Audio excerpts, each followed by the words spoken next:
La chanteuse Cardi B et son corbeau vivant, la robe en algues bioluminescentes d'Iris Van Herpen et une pluie de stars pour la dernière collection du studio Chanel. La mode n'a pas fini de nous surprendre. Émission spéciale semaine de la haute couture de l'hiver prochain dans ce nouveau numéro de À l'affiche. Bienvenue à tous et bonjour Pascal Mourier. Bonjour Louise. Notre spécialiste mode avec nous bien entendu. On va donc commencer avec l'arrivée surprenante de la chanteuse Cardi B au défilé haute couture Schiaparelli avec un corbeau vivant sur sa main gantée. Elle a donné le ton d'une collection plus sombre qu'à l'accoutumée, dédiée aux fantasmes surréalistes qui ont germé dans l'esprit d'Elsa Schiaparelli pendant la Seconde Guerre mondiale. Une collection, Pascal, signée Daniel Roseberry. Qu'est-ce que vous en avez pensé quoi ? Déjà, j'ai trouvé que le corbeau était absolument magnifique. J'adore les corbeaux. La collection de Daniel Roseberry s'appelle Retour vers le futur. Et en fait, c'est plutôt un retour vers les années 20-30. Pour Daniel Roseberry, ce sont les années d'élégance maximale. Mais à cette période, la vie comme l'art sont au bord du précipice. Comme aujourd'hui, pense-t-il. Et ça donne une collection en noir et blanc, mais brillante, émaillée de quelques rouges et de motifs animaliers. Les silhouettes en trompe-l'œil, elles sont surréalistes. Vont-elles nous sauver, ces silhouettes ? On l'espère. On l'espère. Alors les stars se sont aussi pressées au défilé Chanel. On a pu y voir beaucoup d'actrices. Keira Knightley, Kirsten Dunst, Penélope Cruz, Marion Cotillard, mais aussi Anna Wintour ou encore la top modèle Naomi Campbell. Une collection inspirée par le temps que Gabrielle Chanel a passé dans les campagnes anglaises et écossaises. C'est la dernière collection à avoir été conçue sans directeur artistique avant l'arrivée de Mathieu Blazy en septembre. On regarde quelques images du défilé.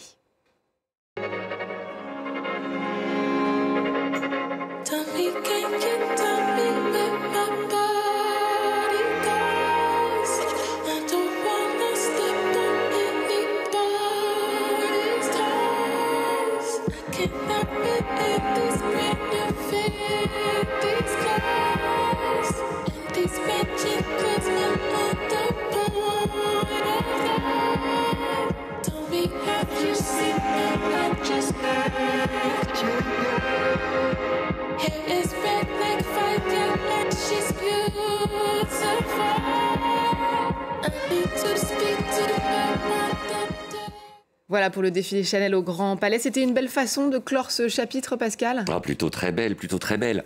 Paul Morand qualifiait Coco Chanel de bergère. Et c'est en référence à ses origines campagnardes et à la sobriété de son style. Alors le studio a donc imaginé des bergères de luxe. Au Grand Palais, Chanel a reconstitué les salons délicats de la rue Cambon.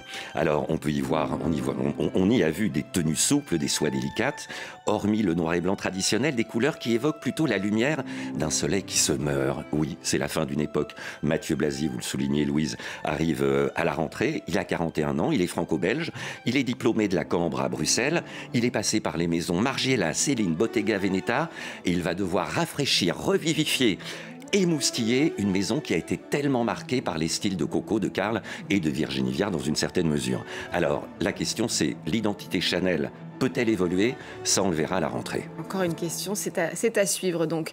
On passe à la créatrice néerlandaise Iris Van Herpen, connue, on le sait, pour repousser les limites de la mode. Et pour sa collection haute couture automne-hiver, elle a tout simplement présenté une robe vivante. Une robe vivante conçue à partir de 125 millions d'algues bioluminescentes. Une robe qui est vivante, ça signifie qu'il lui faut au moins ses 8 heures de sommeil et surtout un environnement calme et frais.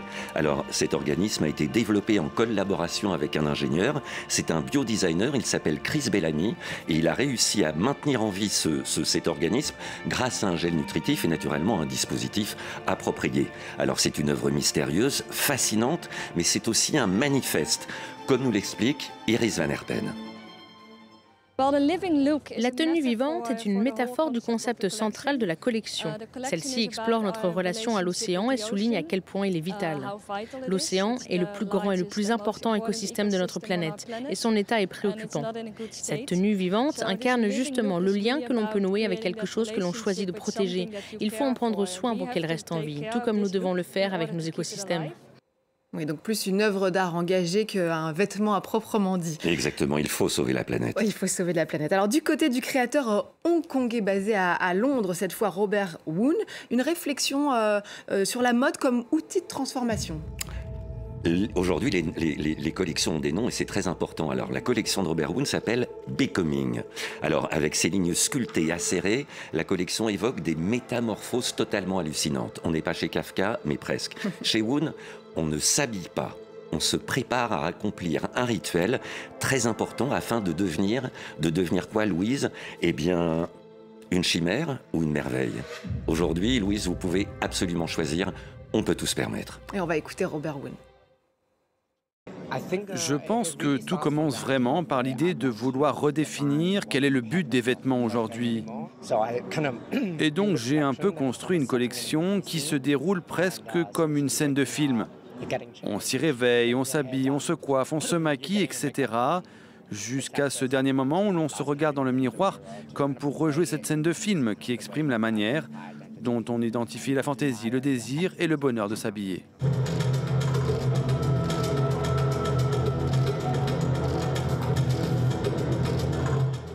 Très cinématographique. Ah oui. Alors c'est une semaine de la haute couture placée sous le signe de l'entre-deux, hein, on peut dire ça. On l'a entendu chez Chanel, il n'y a pas eu non plus de défilé chez Dior après le départ de Maria Grazia Chiuri et avant l'arrivée de Jonathan Anderson. Et c'est aussi un moment de transition, Pascal, pour les griffes Maison Margiela et Balenciaga. Commençons par Maison Martin Margiela. Chez Maison Martin Margiela, excite John Galliano. Bonjour Glenn Martins qui signe aujourd'hui sa première collection. Alors Glenn Martins, on ne le connaît pas encore tout à fait, c'est un mec extraordinaire. Il est belge, comme Martin Margiela, et comme lui, il a fait ses classes chez Jean-Paul Gaultier. Glenn Martins, il a brillé chez White Project, sa première maison, chez Versace, chez Kenzo. Il a enflammé la vieille griffe de jean Diesel, propriété de l'homme d'affaires italien Renzo Rosso. Il se trouve que Renzo Rosso est également propriétaire de Maison Martin Margiela. Alors on peut dire que c'est un choix totalement judicieux. Glenn Martins l'avoue lui-même. Quand je me suis plongé dans les archives Margiela, je me suis aperçu que je n'avais jamais fait en fait de toute ma vie que du Margiela. C'est une mode déconstruite et c'est une mode que l'on adore. Longue vie à Glenn Martins chez Maison Margiela. On va suivre donc. Et chez Balenciaga, eh bien, c'était la dernière collection de Demna avant son départ pour Gucci à la rentrée. Demna a travaillé pendant 10 ans, un travail absolument acharné à la tête de Balenciaga. Aujourd'hui, il signe une ultime connexion, une ultime collection, beau lapsus, connectée d'ailleurs, en forme d'hommage, surtout à lui-même. Alors, c'est totalement magnifique et je ne dis pas ça avec méchanceté. Des volumes sculpturaux, des silhouettes bodybuildées, des corsetteries, des clins d'yeux au cinéma hollywoodien, détenus par qui? Eh bien, comme d'habitude, par ses copines. Alors, on a Kim Kardashian, Naomi Campbell, Elisa Douglas et Isabelle Huppert. Et oui, on la voit là, Isabelle Huppert. Magnifique. Et puis, moment suspendu au Théâtre des Champs-Élysées cette fois, avec la création du créateur Stéphane Roland, un défilé entre mode et musique grâce à une collaboration magique avec la chef d'orchestre Zaya Ziouani. On regarde et on écoute ce que ça a donné.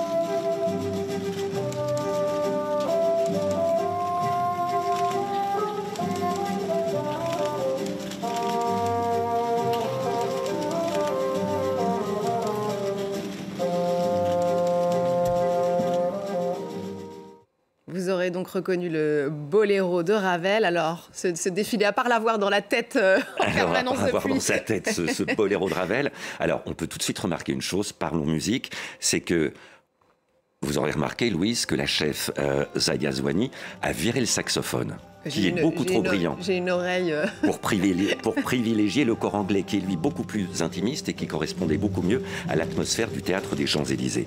Quant à la collection, elle est épurée, elle est douce, on a du noir, du blanc, une touche de rouge, 2 touches de nude.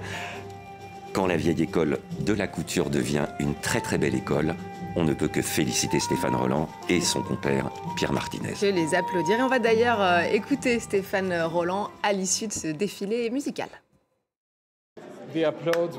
Les applaudissements étaient incroyables et quand j'ai vu la standing ovation, waouh! Nous avons travaillé, Pierre Martinez et moi, pendant 1 an et demi pour produire ce spectacle. Nous y avons mis toute notre énergie, tout notre cœur, toute notre sensibilité et tout ce qu'il fallait pour rendre ce spectacle le plus beau possible.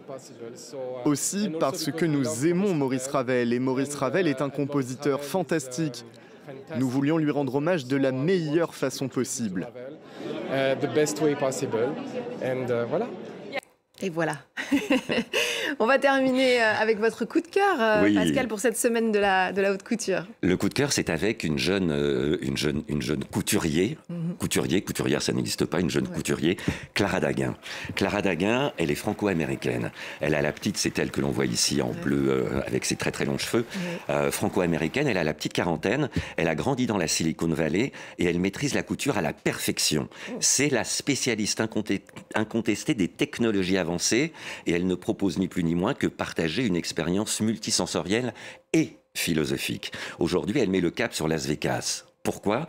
Parce que c'est là qu'elle oublie tous les tracas de la vie quotidienne, tous les tracas du présent. Clara, elle veut penser à autre chose. Clara, elle veut rêver. Et on en revient toujours à ça, Louise. La haute couture, c'est un rêve, c'est du rêve, c'est le rêve. Eh ben, on va continuer à rêver. Merci beaucoup, Pascal, d'être venu nous parler de cette semaine de la haute couture. On se retrouve évidemment bientôt pour plus d'infos mode sur France 24. Et merci à vous de nous avoir suivis. N'oubliez pas de nous retrouver sur france24.com ainsi que sur tous nos réseaux sociaux. On se quitte donc sur des images de la collection Ultra Pop façon Las Vegas de Clara Daguin. Je vous laisse découvrir et vous dis à très vite.